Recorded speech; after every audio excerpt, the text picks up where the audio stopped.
ರಾಜ್ಯದಲ್ಲಿ ಎಸ್ಐಆರ್ ಪ್ರಕ್ರಿಯೆಗೆ ವಿಪಕ್ಷಗಳು ಅಪಸ್ವರವನ್ನ ಎತ್ತುತ್ತಾ ಇವೆ. ಕೇಂದ್ರ ಚುನಾವಣಾ ಆಯೋಗಕ್ಕೆ ಈ ಸಂಬಂಧ ಜೆಡಿಎಸ್ ದೂರನ್ನ ಕೊಟ್ಟಿದೆ. ರಾಜ್ಯದಲ್ಲಿ ಎಸ್ಐಆರ್ ಪ್ರಕ್ರಿಯೆ ಅಯೋಮಯವಾಗಿದೆ. ಹಾಗಾಗಿ ಕೇಂದ್ರ ಚುನಾವಣಾ ಆಯೋಗಕ್ಕೆ ವಿಪಕ್ಷ ಜೆಡಿಎಸ್ ದೂರನ್ನ ಕೊಟ್ಟಿದೆ. ಜೆಡಿಎಸ್ ದೂರಿನ ಹಿನ್ನೆಲೆಯಲ್ಲಿ ಕ್ರಮವನ್ನು ತೆಗೆದುಕೊಳ್ಳುವಂತ ಸಾಧ್ಯತೆ ಕೂಡ ಇದೆ.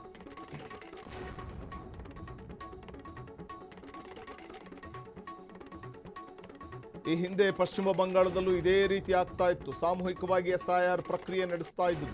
ಇದೀಗ ದೀದಿ ನೋಡಿ, ಅಲ್ಲಿ ದೀದಿ ವಿರುದ್ಧ ಆರೋಪವನ್ನು ಮಾಡಲಾಗಿತ್ತು. ಪರಿಶೀಲಿಸಿ ಕ್ರಮವನ್ನು ಚುನಾವಣಾ ಆಯೋಗ ಕೈಗೊಂಡಿತ್ತು ಪಶ್ಚಿಮ ಬಂಗಾಳದಲ್ಲಿ. ಇನ್ನು ಒಡಿಶಾದ ಅಧಿಕಾರಿಗಳನ್ನ ಅಲ್ಲಿ ನಿಯೋಜನೆ ಮಾಡಲಾಗಿತ್ತು ಇದೇ ರೀತಿಯ ಒಂದು ಪ್ರಕ್ರಿಯೆ ನಡೆದಾಗ. ಇದೀಗ ರಾಜ್ಯದಲ್ಲೂ ಇಂಥ ಒಂದು ಬೆಳವಣಿಗೆ ಸಾಧ್ಯತೆ ಇದೆ. ಯಾಕಂದ್ರೆ ಮನೆ ಮನೆಗೆ ತೆರಳಿ ಪ್ರಕ್ರಿಯೆ ನಡೆಸಬೇಕು ಈ ಮತದಾರರ ಪಟ್ಟಿ ಪರಿಷ್ಕರಣಾ ಪ್ರಕ್ರಿಯೆ. ಆದರೆ ಸಾಮೂಹಿಕವಾಗಿ ಮಂದಿರ, ಮಸೀದಿ, ಮದರಸಾ, ಮದುವೆ ಮಂಟಪಗಳಲ್ಲಿ ಈ ಪ್ರಕ್ರಿಯೆ ಅಂದರೆ ಮತದಾರರ ಪಟ್ಟಿ ಪರಿಷ್ಕರಣಾ ಪ್ರಕ್ರಿಯೆ ನಡೀತಾ ಇರೋದ್ರಿಂದ ಚುನಾವಣಾ ಆಯೋಗಕ್ಕೆ ಜೆಡಿಎಸ್ ದೂರು ಕೊಟ್ಟಿದೆ. ಇವಾಗ ಕರ್ನಾಟಕದಲ್ಲಿ ನಡೀತಾ ಇರತಕ್ಕಂಥ ಈ ಮತದಾರರ ಪರಿಷ್ಕರಣೆ ಏನಿದೆ, ಇದರಲ್ಲಿ ಯಾವುದೇ ರೀತಿ ಅರ್ಥ ಇಲ್ಲ. ಈಗಾಗಲೇ ಇಲ್ಲಿಯ ರಾಜ್ಯದ ಚುನಾವಣಾ ಆಯುಕ್ತರು ಹೇಳ್ತಕ್ಕಂಥದ್ದು ಕೇಂದ್ರದ ಚುನಾವಣಾ ಆಯುಕ್ತರಿಗೆ ಕಳಿಸಿದ್ದೇವೆ, ಅಲ್ಲಿಂದ ಏನು ಡೈರೆಕ್ಷನ್ ಕೊಡ್ತಾರೆ ಅದರ ಮೇಲೆ ಕ್ರಮ ತೆಗೆದುಕೊಳ್ಳಿಕ್ಕೆ ನಾವು ಪ್ರಯತ್ನ ಪಡ್ತೀನಿ ಅಂತ ಹೇಳಿದ್ದಾರೆ. ಒಂದು ಕಡೆ ಈಗ ಆಗಿರತಕ್ಕಂಥ ಪ್ರಕ್ರಿಯೆಯನ್ನು ಸಂಪೂರ್ಣವಾಗಿ ರದ್ದುಗೊಳಿಸಬೇಕು ಅಂತಕ್ಕಂಥದ್ದು ನಮ್ಮ ಒಂದು ಆಗ್ರಹ ಇದೆ. ನಾನು ಸಾಧ್ಯ ಆದರೆ ನಾಡಿದ್ದು ಡೆಲ್ಲಿಗೆ ಹೋಗ್ತೀನಿ. ಹೋದಾಗ ನಮ್ಮ ಚುನಾವಣಾ ಆಯುಕ್ತರನ್ನ ಭೇಟಿ ಮಾಡಿ ಇಲ್ಲಿ ನಡೆದಿರ್ತಕ್ಕಂಥ ಎಲ್ಲ ಘಟನೆಯನ್ನು ಅವ್ರ ಮುಂದೆ ಇಟ್ಟು ಈ ಪ್ರಕ್ರಿಯೆ ನಿಲ್ಲಿಸಿ ಒಂದು ಟ್ರಾನ್ಸ್ಪರೆನ್ಸಿನಲ್ಲಿ ಈ ಒಂದು ಮತದಾರರ ಪರಿಷ್ಕರಣೆ ಆಗ್ತಕ್ಕಂಥದ್ದಕ್ಕೆ ನಾನು ಅವ್ರಿಗೆ ಮನವಿ ಮಾಡ್ತೀನಿ. ಅದರಿಂದ ಚುನಾವಣಾ ಆಯುಕ್ತರಿಗೆ ಚರ್ಚೆ ಮಾಡಿ. ರಿಯಾಕ್ಷನ್ ಇಲ್ಲವಲ್ಲ, ಆ ಕಾಂಗ್ರೆಸ್ ಅಧ್ಯಕ್ಷರು ಎಲ್ಲೋದ್ರೂ ಗೊತ್ತಿಲ್ಲ. ದಿನ ಕಾಮೆಂಟ್ಸ್ ಮಾಡೋರು, ಗೃಹ ಸಚಿವರು ದಿನ ಕಾಮೆಂಟ್ಸ್ ಮಾಡೋರು ಎಲ್ಲದಕ್ಕೂ. ಇದಕ್ಕೇನು ಹೇಳ್ತಾರೆ? ಎಲ್ಲ ಚುನಾವಣಾ ಆಯುಕ್ತರಿಗೆ ಇವರಿಂದ ಏನು ಡೈರೆಕ್ಷನ್ ಹೋಗಿದೆ, ಈ ಥರ ನಡೀತಿದೆ, ಆ್ಯಕ್ಷನ್ ತಗೊಳ್ಳಿ ಅಂತ ಹೇಳಿದ್ದೀರಾ? ಪ್ರತಿಯೊಂದಕ್ಕೂ ಹೇಳ್ತಕ್ಕಂಥವ್ರು ಬೀದಿ ಬದಿ ವ್ಯಾಪಾರಿಗಳದು ಸುಪ್ರೀಂ ಕೋರ್ಟ್ ಆದೇಶ ಇದೆಲ್ಲ ಒಪ್ಕೊಳ್ಳೋಣ. ಆದರೆ ಅವರನ್ನು ಅಷ್ಟೊಂದು ಲಕ್ಷಾಂತರ ಕುಟುಂಬಗಳು ಇವತ್ತು ಪ್ರತಿನಿತ್ಯ ಬೀದಿನಲ್ಲಿ ವ್ಯಾಪಾರ ಮಾಡ್ಕೊಂಡೇ ಬದುಕ್ತಾ ಇರ್ತಕ್ಕಂಥವ್ರು. ಆಯಿತು, ಸುಪ್ರೀಂ ಕೋರ್ಟ್ನ ಆದೇಶದ ಮೇರೆಗೆ ತೆರವುಗೊಳಿಸಿ ಜನರುಗಳ ಪ್ರಾಣ ಉಳಿಸಬೇಕಾದಂಥದ್ದು ನಮ್ಮ ಕರ್ತವ್ಯನೂ ಇದೆ. ಆದರೆ ಅವ್ರ ಬದುಕನ್ನು ಏನು ಮಾಡ್ತೀರಿ? ಅವ್ರಿಗೇನು ಆಲ್ಟರ್ನೇಟ್ ಅರೇಂಜ್ಮೆಂಟ್ ಮಾಡಿಕೊಟ್ಟಿದ್ದೀರಿ?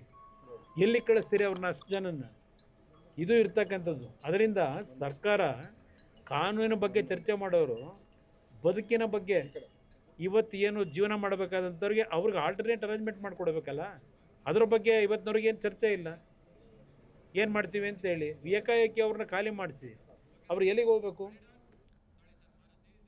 ಈ ಕುರಿತು ಮತ್ತಷ್ಟು ಮಾಹಿತಿಯನ್ನು ಪಡೆಯೋಣ. ನ್ಯೂಸ್ ಡೆಸ್ಕಿಂದ ನೇರ ಸಂಪರ್ಕದಲ್ಲಿದ್ದಾರೆ ನಮ್ಮ ಪ್ರತಿನಿಧಿ ಮಾರುತಿ. ರಾಜ್ಯದಲ್ಲಿ ಎಸ್ಐಆರ್ ಪ್ರಕ್ರಿಯೆ ಅನ್ನುವಂಥದ್ದೇ ಅಯೋಮಯವಾಗ್ಬಿಟ್ಟಿದೆ. ಮನೆ ಮನೆಗೆ ಹೋಗಿ ಒಂದು ಕಡೆ ಎಸ್ಐಆರ್ ಮತದಾರರ ಪಟ್ಟಿ ಪರಿಷ್ಕರಣೆ ಆಗಬೇಕು, ಅದಾಗ್ತಾ ಇಲ್ಲ. ಸೊ ಈ ಒಂದು ವಿಚಾರಕ್ಕೆ ಸಂಬಂಧಪಟ್ಟಂತೆ ಇದೀಗ ಜೆಡಿಎಸ್ ಕೇಂದ್ರ ಚುನಾವಣಾ ಆಯೋಗಕ್ಕೆ ದೂರನ್ನು ನೀಡುವಂಥ ಒಂದು ನಿಟ್ಟಿನಲ್ಲಿ ಯಾವ ರೀತಿ ಮುಂದಾಗ್ತಾ ಇರುವಂಥದ್ದು. ಸೊ ಆ ದೂರಿನ ಆಧಾರದ ಮೇಲೆ ಒಂದು ಪಾರದರ್ಶಕವಾದಂಥ ಒಂದು ಮತದಾರರ ಪಟ್ಟಿ ಪರಿಷ್ಕರಣಾ ಪ್ರಕ್ರಿಯೆ ಮತ್ತೆ ಏನಾದರೂ ನಡೀಬಹುದಾ ಅಂತ? ವಸಂತ್, ಹೌದು. ಯಾಕೆಂದರೆ ಎಸ್ಐಆರ್ ಪ್ರಕ್ರಿಯೆ ಬಗ್ಗೆ ಸಾಕಷ್ಟು ಆರೋಪ ಕೇಳಿ ಬರ್ತಿರೋಂಥದ್ದು. ಪ್ರಮುಖವಾಗಿ ಎಚ್ ಡಿ ಕುಮಾರಸ್ವಾಮಿ ಅವರಾಗಿರ್ಬೋದು, ವಿಜಯೇಂದ್ರ ಮತ್ತು ಅಶೋಕ್ ಸೇರಿದಂತೆ ಸಾಕಷ್ಟು BJP ಮತ್ತು JDS ನಾಯಕರು ಸಾಕಷ್ಟು ಆರೋಪಗಳನ್ನು ಮಾಡ್ತಾ ಇರೋಂಥದ್ದು. ಪ್ರಮುಖವಾಗಿ ಎಲ್ಲೆಲ್ಲಿ ಎಸ್ಐಆರ್ ಯಾವ ರೀತಿ ಆಗ್ತಿದೆ ಎಂಬ ಸಂಬಂಧಪಟ್ಟಂತೆ ಕೆಲ ವಿಡಿಯೋಗಳನ್ನು ಕೂಡ ಬಿಡುಗಡೆ ಮಾಡಿರೋದು. ಅಂದರೆ ಎಸ್ಐಆರ್ ಪ್ರಕ್ರಿಯೆ ಅನ್ನೋದು ಮನೆ ಮನೆಗೆ ಹೋಗಿ ಎಸ್ಐಆರ್ ಪ್ರಕ್ರಿಯೆ ಮಾಡಬೇಕಾದ್ರೆ ಕೆಲವೊಂದು ಕಡೆ ಮಸೀದಿಗಳಲ್ಲಿ ದೇವಸ್ಥಾನದ ಬಳಿ ಎಸ್ಐಆರ್ ಪ್ರಕ್ರಿಯೆ ಮಾಡ್ತಾ ಇರೋದು. ಇದಕ್ಕೆ ಸಾಕಷ್ಟು ಆರೋಪ ಮತ್ತು ಆಕ್ರೋಶವನ್ನು ಕೂಡ BJP ಕಡೆಯಿಂದ ಕೇಳಿ ಬರ್ತಾ ಇರೋದು. ಅದೇ ಕಡೆ JDS ನಾಯಕರು ಕೂಡ ಇದರ ಬಗ್ಗೆ ಎಚ್ಚೆತ್ತುಕೊಂಡು ಸಾಕಷ್ಟು ಆರೋಪಗಳನ್ನು, ಪ್ರಮುಖವಾಗಿ ಕುಮಾರಸ್ವಾಮಿ ಅವರು ಇದನ್ನು ವಿಚಾರವಾಗಿ ಸೀರಿಯಸ್ ಆಗಿ ತೆಗೆದುಕೊಂಡಿರೋದು.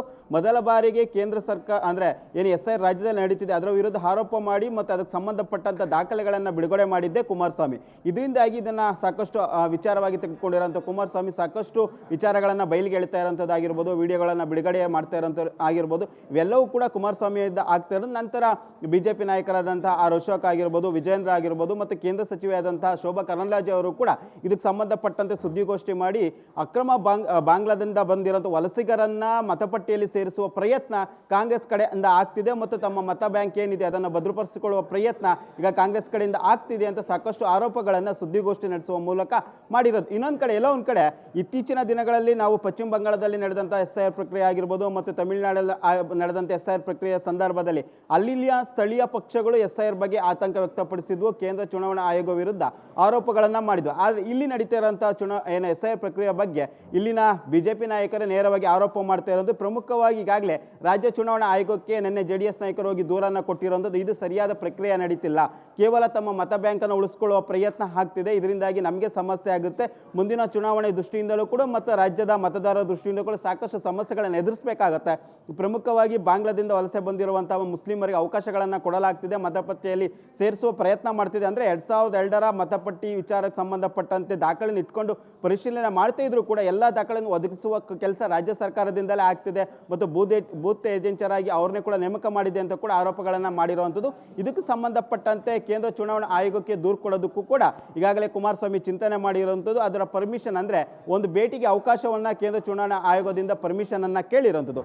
ಎಲ್ಲೋ ಒಂದು ಕಡೆ ಇದು ಸಾಕಷ್ಟು ಆತಂಕ JDS ಮತ್ತು BJP ಕಾಡಿರೋದ್ರಿಂದ ಚುನಾವಣಾ ಆಯೋಗಕ್ಕೆ ಭೇಟಿಗೂ ಕೂಡ ಮುಂದಾಗ್ತಿರುವಂಥದ್ದು. ಇವತ್ತು BJP ನಾಯಕರು ಕೂಡ ರಾಜ್ಯ ಚುನಾವಣಾ ಆಯೋಗಕ್ಕೆ ದೂರನ್ನು ಕೊಡ್ತಾ ಇರುವಂಥದ್ದು. ಆದರೆ ಇದನ್ನು ಮತ್ತೊಮ್ಮೆ ಪರಿಶೀಲನೆ ಮಾಡಬೇಕು, ಈ ಕಡೆ ಗಮನವನ್ನು ಹರಿಸಬೇಕು ಅಂತ ದೂರನ್ನು ಕೊಡ್ತಾ ಇರೋದು. ಇನ್ನೊಂದು ಕಡೆ ಕೇಂದ್ರ ಸಚಿವರಾಗಿರುವಂಥ ಕುಮಾರಸ್ವಾಮಿ ಅವರು ಕೂಡ ಕೇಂದ್ರ ಚುನಾವಣಾ ಆಯೋಗ ಅವರನ್ನ ಭೇಟಿಯಾಗಿ ಸಂಬಂಧಪಟ್ಟಂಥ ದಾಖಲೆಗಳನ್ನು ಈಗಾಗಲೇ ಕಲೆಕ್ಟ್ ಅನ್ನು ಮಾಡಿರ್ತಾರೆ. ಅಂದರೆ ವಿಡಿಯೋ ರೂಪ ಆಗಿರ್ಬೋದು ಮತ್ತು ಡಾಕ್ಯುಮೆಂಟ್ಸ್ ರೂಪದಲ್ಲೂ ಕೂಡ ಕೆಲವೊಂದು ದಾಖಲೆಗಳನ್ನು ಈಗಾಗಲೇ ಕಲೆಕ್ಟ್ ಮಾಡಿರುವಂಥದ್ದು. ಅವರಿಗೆ ದೂರು ಕೊಡುವ ಸಾಧ್ಯತೆ ಇರುತ್ತೆ. ಎಲ್ಲೋ ಒಂದು ಕಡೆ ಇದೆಲ್ಲವೂ ನೋಡಿದ್ದಾದರೆ ಮತ್ತೊಮ್ಮೆ ಅಂದರೆ ಪಶ್ಚಿಮ ಬಂಗಾಳದಲ್ಲಿ ಇದೇ ರೀತಿ ಆದಾಗ ಅವರು ಬೇರೆ ರಾಜ್ಯದಿಂದ ಚುನಾವಣಾ ಅಧಿಕಾರಿಗಳನ್ನು ನೇಮಕ ಮಾಡಿದ್ರು. ಅದ್ರ ಪ್ರಮುಖವಾಗಿ ಏನೋ ಕೋರ್ಟ್ನಲ್ಲಿ ಕೆಲಸ ಮಾಡಿರುವಂತಹ ಅಧಿಕಾರಿಗಳನ್ನು ಪಶ್ಚಿಮ ಬಂಗಾಳ ಅಂದರೆ ಒಡಿಶಾದಲ್ಲಿ ಕೆಲಸ ಮಾಡ್ತಿದ್ದಂಥ ಕೆಲ ಅಧಿಕಾರಿಗಳನ್ನು ಕೇಂದ್ರ ಚುನಾವಣಾ ಆಯೋಗವೇ ನೇರವಾಗಿ ಅಲ್ಲಿ SIR ಪ್ರಕ್ರಿಯೆ ನಡೆಸೋದಕ್ಕೆ ಕೆಲವೊಂದು ಅಧಿಕಾರಿಗಳ ನೇಮಕವನ್ನು ಮಾಡಿತ್ತು. ಅದೇ ರೀತಿ ರಾಜ್ಯದಲ್ಲಿ ಆಗುತ್ತಾ ಎಂಬ ಪ್ರಶ್ನೆಯೂ ಕೂಡ ಮೂಡ್ತಾ ಇರುವಂಥದ್ದು. ವಸಂತ್, ಧನ್ಯವಾದ ಮಾರುತಿ ತಮ್ಮ ಮಾಹಿತಿಗಾಗಿ.